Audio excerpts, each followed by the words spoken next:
Gotta talk about USOs. That's right, underwater submersible objects, that is underwater UFOs. We know that UFOs come and go from the water all the time. That seems to be a big part of what they do, and it's coming more and more into focus. So let's talk about it. Get in here. This is Jack with Cosmic Road. I talk about UFOs and the paranormal. Please like, please subscribe, please share on social media, and let me know what you guys think in the comments below. Okay, let's just get right to it. This is an episode of the Merge podcast, and we've got Tim Gallaudet and Ryan Graves, and the subject of USOs comes up. Let's see what they have to say. A couple threads here that are not really tied together yet, because ARO does have an undersea domain part of its charter, but I've talked to them, and they basically said, until now at least, we don't have enough funding to do all that, so we're just going to focus on the atmosphere. So you don't expect, so that's not a domain that they're actively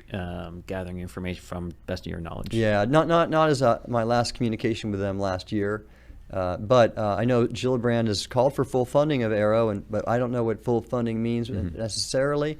But ultimately, if the undersea pursuits I'm executing here get rolled up under ARO, that might be the case. I don't know how this is going to play out necessarily. But at the same time, by the way, so ARO might have that charter, but it's going to have to work with all the groups I mentioned, NAVO, ONI, NOAA, if they're really going to pursue the undersea piece, and they just might need a little help. And so I think we can do that for them. So we'll see. And ultimately, it's very interesting to see then now with Schumer's amendment or legislation that this UAV Records Review Board, I think is what it's called. They're ultimately going to make the call on these kinds of things about what gets shared to the public. So, we're going to see about that. Yeah. The legislation Tim here is referencing is the U.A.P. Disclosure Act of 2023, which is currently attached to the 2024 NDAA. So this legislation will create the assumption of disclosure for data sets related to UAP, and this board will essentially make a national security analysis on that data, and then we'll either allow it to continue to the public or potentially retain it for national security reasons. Right. Okay, and I will link to the full interview below. Great podcast, the Merge podcast. Highly recommend it. Really interesting information that ARO may be getting into the underwater UFO game. Now, do we want ARO to get into the underwater UFO game? I mean, obviously Sean Kirkpatrick, the lovely Dr. Sean Kirkpatrick, can't be trusted to do much of anything. UFO witnesses, whistleblowers are afraid to go to him because, of course, he is the fox guarding the hen house. So why would we trust him to investigate UFOs? Or, above the water or under the water? The problem is we don't really have any other, congressionally approved body to look into this stuff that could potentially provide disclosure.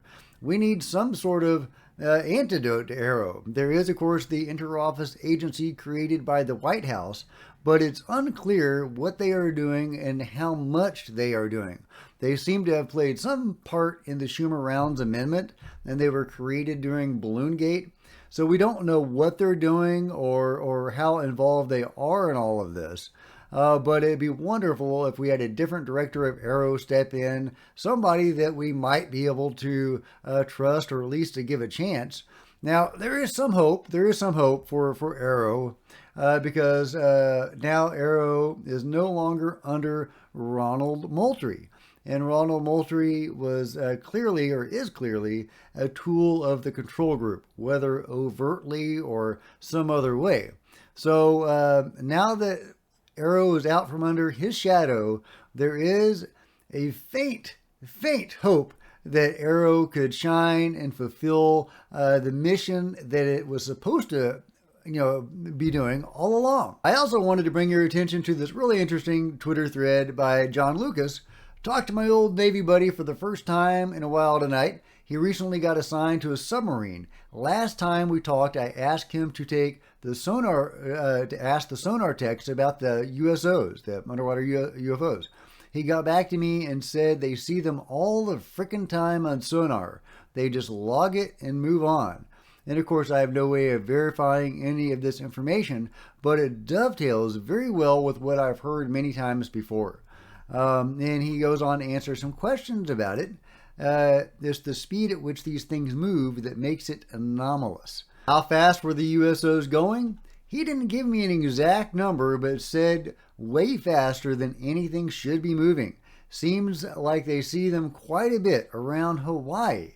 I'm guessing a 50-mile radius, but he didn't say specifically. Somebody asked, so I know a little bit about submarine sonars. My question is, how do they know it's USOs? Contacts show up on displays where sonar ops listen and track to distinguish what they may be. So it sounds like they can't distinguish or something on their display. John says, but to answer your question, it's that they are picking something up they can't distinguish moving at speeds things shouldn't be moving at in the water. And this is something I've heard over and over again.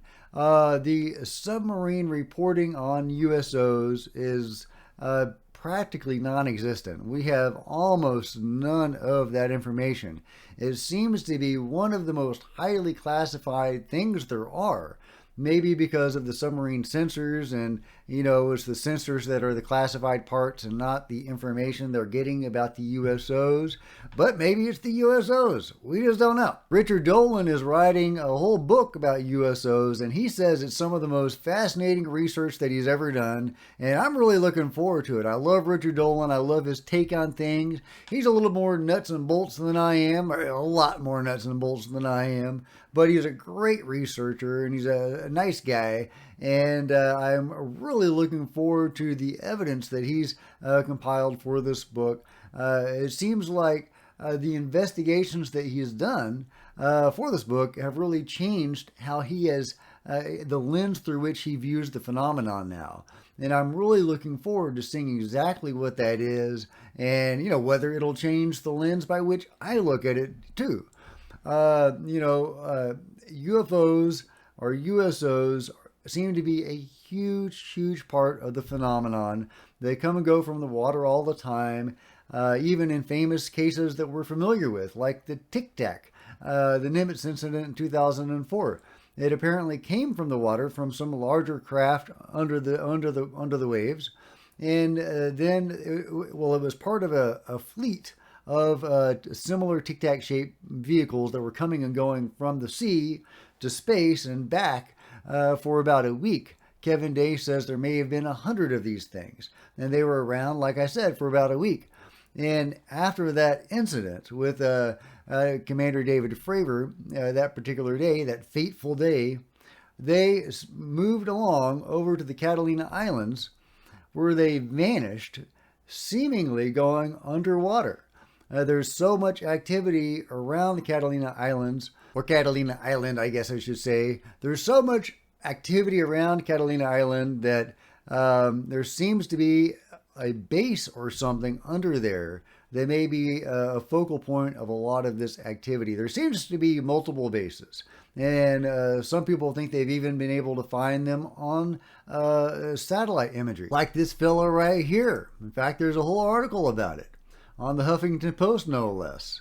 A little more than 6 miles off the coast of Point Dume in Malibu, California, an unusual looking structure sits on the seabed floor. Based on images obtained by Google Earth, the oval-shaped object has a huge flat top and what appear to be pillars or columns that seem to reveal the entrance to a darker inner place.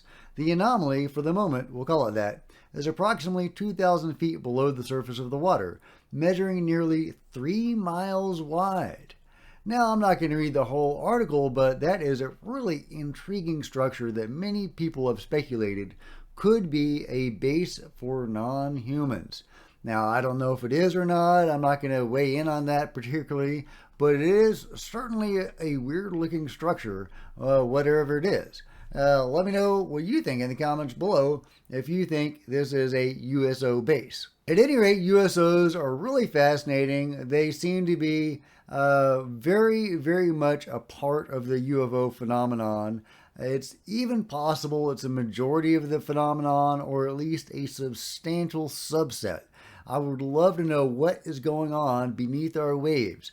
Do they live in the sea? Are they coming and going from the sea, from underground bases or layers?